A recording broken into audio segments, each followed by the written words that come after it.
Yes. Having discussed this gendered subjectivity of being a dancer, I want to move on to your sort of really unique work with patients who have been sort of faced medical issues, because usually dance is perceived as an art form that you can pursue only if you're able-bodied. But I think you have sort of broken through that and created opportunities for a lot of people who are not as able-bodied as the normal sort of that is conventionally defined. So could you tell us a little bit about how you forayed into that?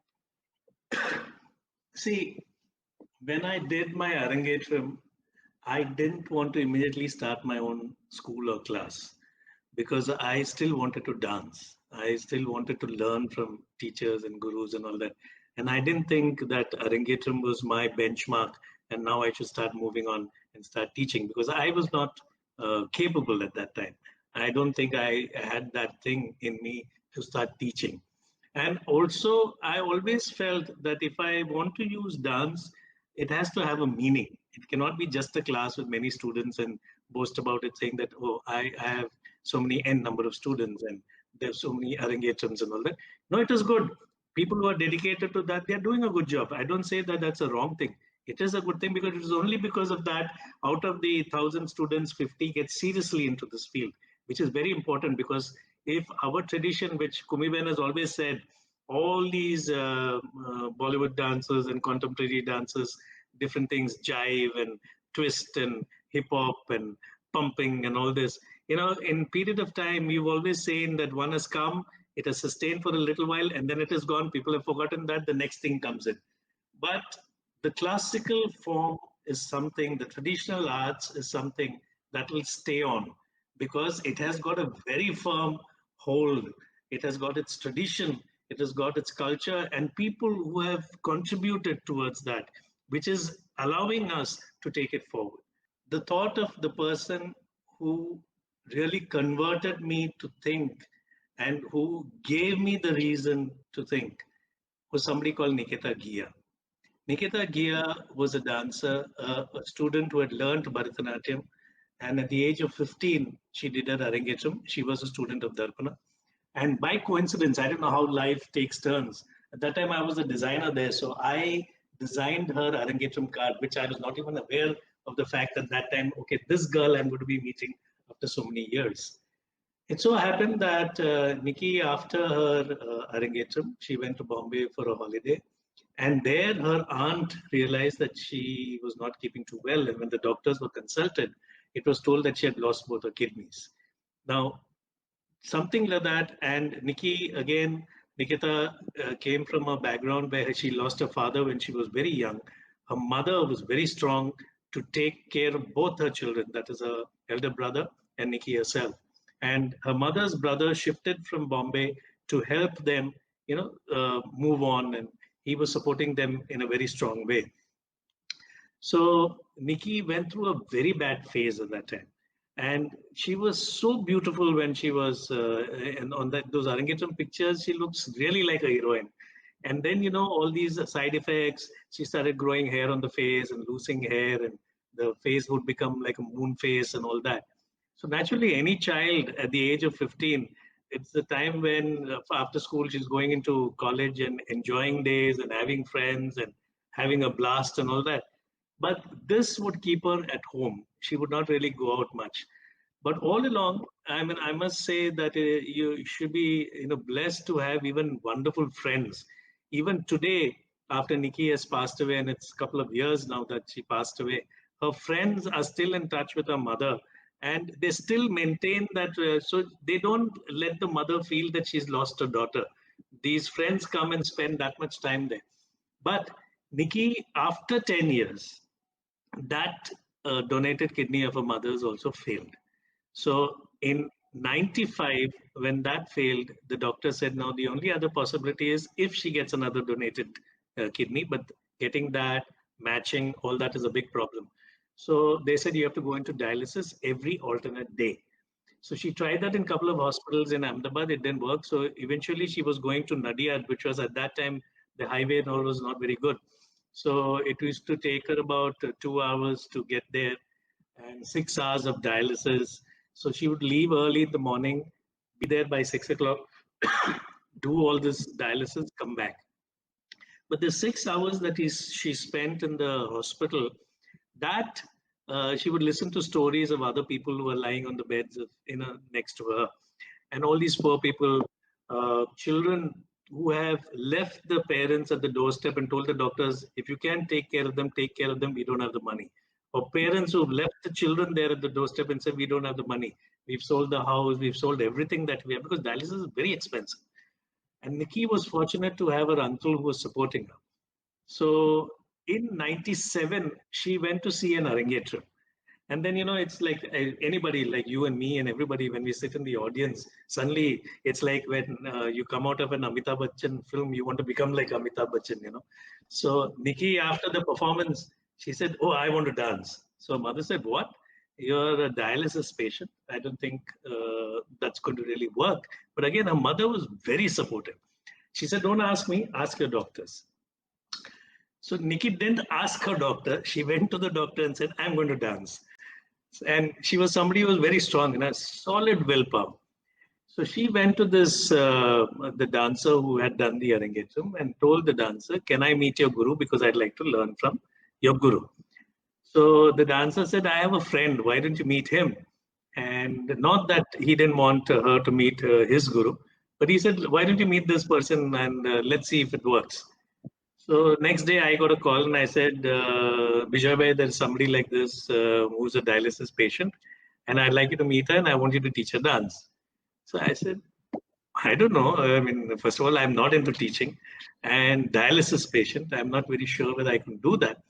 But I was intrigued, I wanted to meet this person because he spoke so much about her. And when I went there, normally when I get fever, I get headache, my whole physicality changes, and you look tired and you look sick and all that. When I went there, neither the mother or daughter showed any sign of something, such a grave thing has happened to them, and there was nothing on them. Nikki was very lively and she was talking about the performance and she wanted to dance. She said, when can we, and all that. I said, well, hold it, let me first understand what this is. And then she said, no, you're going to teach me. So I said, okay, you're not giving me any choice. So I said, okay, I'll go back home and I'll let you know next week. No, from tomorrow morning. So I said, okay. And then I said, okay, then I'll come here. No, you're not coming to my house. I'm going to come to your house and I'll learn from your house. I want to come, get out of the house and move out a little. And that journey, that moment, I said, she is amazing. I mean, if she has this kind of a willpower, who am I to stop it? But still, I cheated for 15 days. Every time she used to come to learn from me, I used to do, all the adavus very softly, very slow. So she said, look, you are my teacher. Okay, I agree. But I've already done my Arangetram. So I know what adavus are and I know how to dance it. So don't do this with me. Treat me as a normal person. Don't look at me as a patient. That hit me, I said, she doesn't want to be pitied. She wants to learn the form. She wants to be part of the form. And why am I going on thrusting this pity on her? So I said, okay. And of course, it takes a long time to get into that frame of mind. But after another 15 days, she's coming and telling me, my hospital is having an annual function and I'm going to dance in that. So you're going to teach me something. So I said, Nikki, I think now you are catching a Rajdhani Express or something and just not moving along with me. No, it's not possible. No, I'm not asking your permission. Please teach me something. So I said, okay. Then I said, okay, now since she wants to dance, I have to get her to dance. So I took this simple bhajan, Thumaka Chalata Ramachandra, which was very slow, which could be done gracefully, slow, and at the same time look very beautiful. So I did that piece, and you won't believe it. I went to Nadia. For the first time, I was getting a girl dressed up in a costume. Even I didn't know exactly. My sister, of course, used to do it, but she had friends to help. But I was helping her, putting up all this, and Nikki had very little hair, and it was paining her, but no complaints. She got dressed up very beautifully. She went on stage. She just glided over the stage, did that performance, and we were all standing there. There were people in the audience, doctors, patients with bottles hanging on that tripod and all that. Everybody was watching and they're all looking and saying, this girl, she's lost both her kidneys and she's under dialysis. You can't imagine that. And, so she really did beautiful. And that changed my perception. And I felt so thankful that day that God gave me something, Nikki gave me something, some reason for my dance. So I decided, okay, I will continue teaching her. And then it was later, that maybe after a month, that she came and told me that, every day when I'm in the hospital, I listen to patients, and it is so sad how they are going through and what is happening to them. I'm fortunate I have an uncle and my mother and everybody is supporting me. But can we do something about that? So I said, Nikki, I'm not sure about that. You ask your uncle what we can do. So her uncle created a kind of a structure calling the Nikita Gia Poor Patients Fund. And the first performance, I said, Nikki, we'll have to do in Ahmedabad. We have to inform the press, because without the help of the press, people will not know. So give me the freedom to let the press know. So and then I told Nikki, and you cannot do a full performance, so I will dance with you. You will come and go like that, so that you can take your rest. And see, again, dialysis patient cannot drink water. There's a very strong, very limited amount of water that you can drink. Now, somebody like us who's dancing would go to the side and drink a little water. We always say don't drink water immediately after dancing, but still a lot of people do.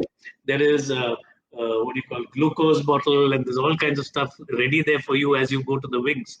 But she cannot drink water. So that 1 hour, I said, I will come and go. And we did Ramayan on that day. So, it was like changing characters and all that. And Bhave Ami Raghurama.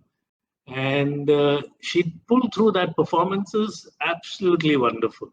And the press the next day, whether it was television media or the newspapers, they all covered it. And of course, some of them, sometimes how the press can be very, very, ask too many personal questions. So they did ask her, aren't you afraid to die? And don't you feel very uncomfortable with this hand like this?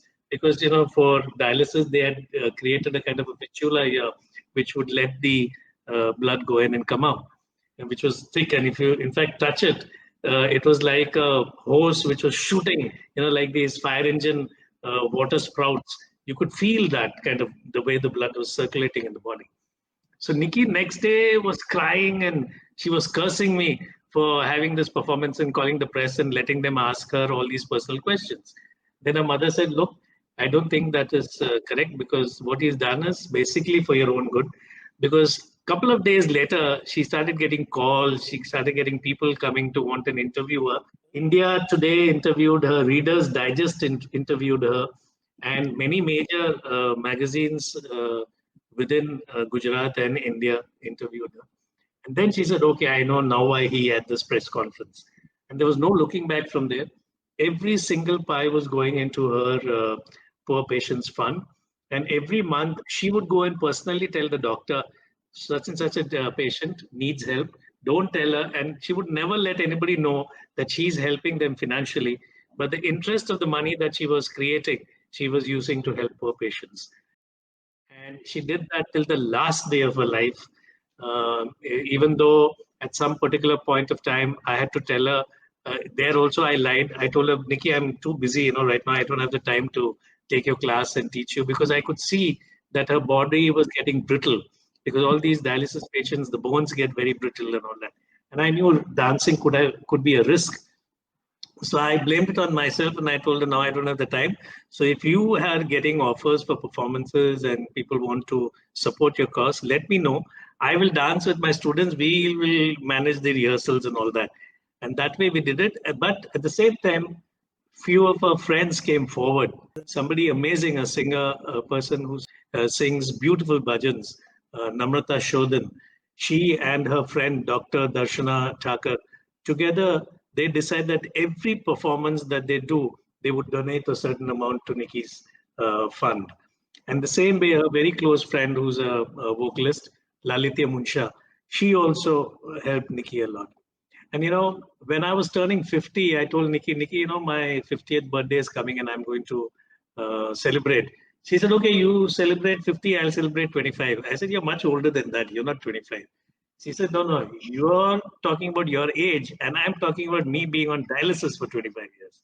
And that is how she looked at it, And you won't believe it, she came on stage and she spoke about herself with a PowerPoint presentation, which she created herself, talking about what dialysis is, what kidney failure is, and how you can try and take care uh, to see that you don't get it, and if you get it, also not get depressed, and how you can try and help yourself by being strong. I don't think many people can do that. So this is one instance which brought me into wanting to do something through dance as a charity.